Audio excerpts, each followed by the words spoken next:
ஆண்டிப்பட்டி அரசு மருத்துவமனையில் உயிரிழந்த மூதாட்டியின் உடலில் இருந்து தங்கச் செயின் திருடப்பட்டிருக்கிறது. 4 சவரன் தங்கச் செயினை திருடிச் செல்லும் பெண்ணின் சிசிடிவி காட்சிகள் தற்போது வெளியாகியுள்ளன. அண்மை செய்தியாக பார்க்கிறோம். திருட்டில் ஈடுபட்ட வளையப்பட்டி பகுதியைச் சேர்ந்த நந்தினி என்பவரை கைது செய்தனர் காவல்துறையினர். அண்மை செய்தி.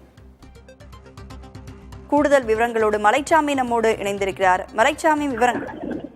அதாவது பார்த்தோன்னா, தேனி அரசு மருத்துவக் கல்லூரி மருத்துவமனையோட சிகிச்சை அறையில இருந்த ஒரு மூதாட்டியின் உடல்ல இருந்து, இறந்த மூதாட்டியின் உடல்ல இருந்து 4 பவுன் தங்கச் செயினை ஒரு பெண் திருடிகரமா திருடிட்டு போன சம்பவம் இங்க வர நோயாளிகள் பொதுமக்களிடையே பெரும் அதிர்ச்சியை ஏற்படுத்தியிருக்கு. இந்த சம்பவத்துல அந்த பெண் கைது செய்யப்பட்டிருக்காரு.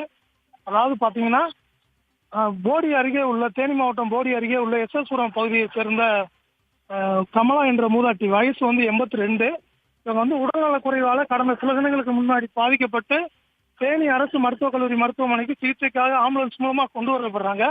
அந்த கொண்டு வர வழியிலேயே சிகிச்சை பலனின்றி உயிரிழந்துடுறாங்க. இதையடுத்து அங்க சோதனை பண்ண மருத்துவக் கல்லூரி மருத்துவர்கள் மூதாட்டி உயிரிழந்ததா சொன்னதை அடுத்து அந்த சிகிச்சை அறையிலேயே அந்த மூதாட்டியோட உடல் வைக்கப்பட்டிருக்கு.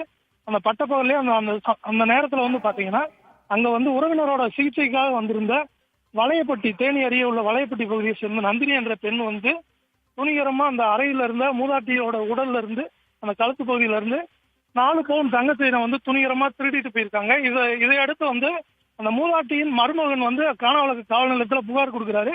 அந்த புகாரின் அடிப்படையில காணவழக்கு காவல்துறையினர் சிசிடிவி காட்சிகளை, அந்த மருத்துவக் கல்லூரி மருத்துவமனை அறையில் இருந்த சிசிடிவி காட்சிகளை ஆய்வு செஞ்சு பார்த்தபோது இந்த காட்சியில அந்த பெண்ணு திருடி செல்ற காட்சி தெரிய வருது. இதையடுத்து அந்த பெண்ணை கைது செய்து சிறையில் அடைச்சிருக்காங்க காவல்துறை. விவரங்களுக்காக நன்றி மலைச்சாமி.